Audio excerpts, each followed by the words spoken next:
Welcome to Sports Geek Throwback. Here's your host, the sports geek himself, Sean Callanan.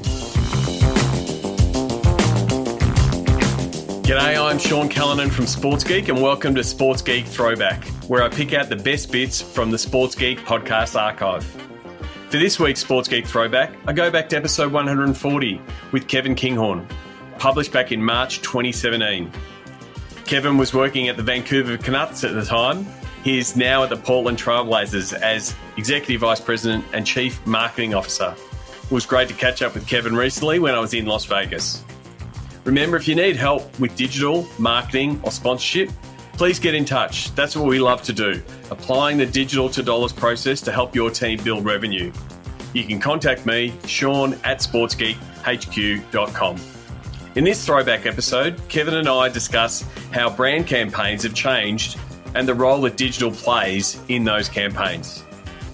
Remember, you can listen to the full episode at sportsgeekhq.com/140.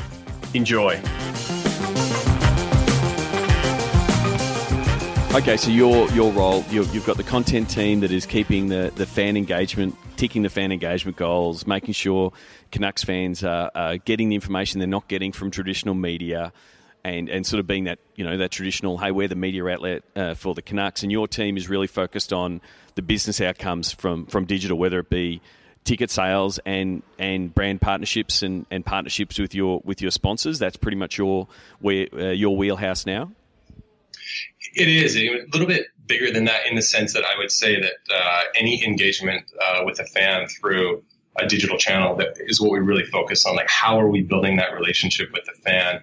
How are we moving them down the funnel? How are we creating a better experience for them with our organization, whether it's through website, whether it's through social media, whether it's through a mobile app, or even in person to a lot of times, a lot of degrees. So it's a really unique, transition to come from, the journalistic background into the pure, digital marketing space. I see a lot of people working now in the digital space and the marketing space have either come from that journalistic background, like yourself, and then there's the other side of the equation that are people like myself coming in from the geek side. So take us through how a brand campaign for the Canucks, because Canucks are a massive brand, and I think it was Ray Wang at C Conference a couple of years ago that sort of said, people see sports brands as these massive brands, but behind the scenes they don't have the amount of people and resources that, say, a Coca-Cola or a Pepsi do, but the brands are massive, and the Canucks are a massive brand, obviously, in the North American sports scene, but even bigger in Vancouver and Canada. How has your brand marketing and brand campaigns changed over the past 5 years, and where's digital now fit? Yeah, that's a great question. So, traditionally we've gone out in August. Our season starts, for all intents and purposes, in September. Yep.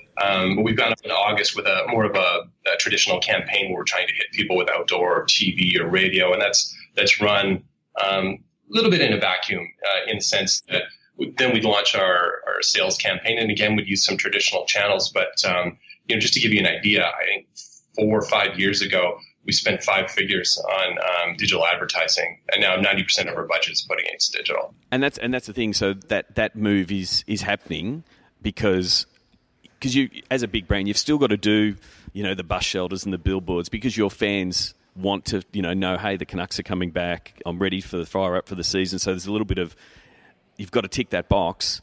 But the advantage of digital is you can track it, and you can build out these audiences, and you can reuse these audiences again and again.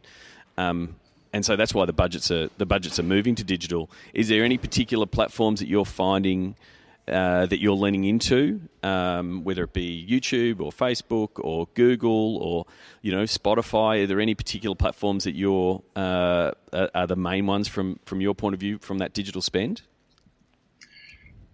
Yeah, I would say, just from a strict platform perspective, obviously the big guys, Facebook is huge for us. Search is huge for us. We do a lot of display as well. But to me, it's like, I'm stealing a line from Dwayne Hankins in Portland.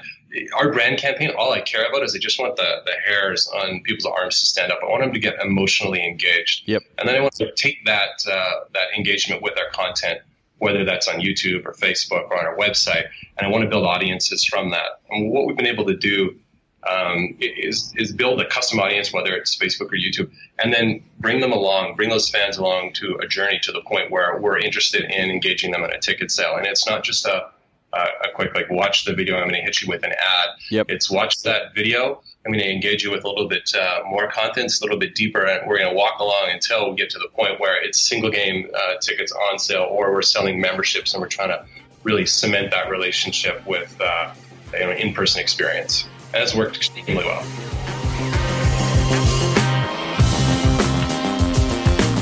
If you like this Sports Geek Throwback episode, please check out the full episode at sportsgeekhq.com.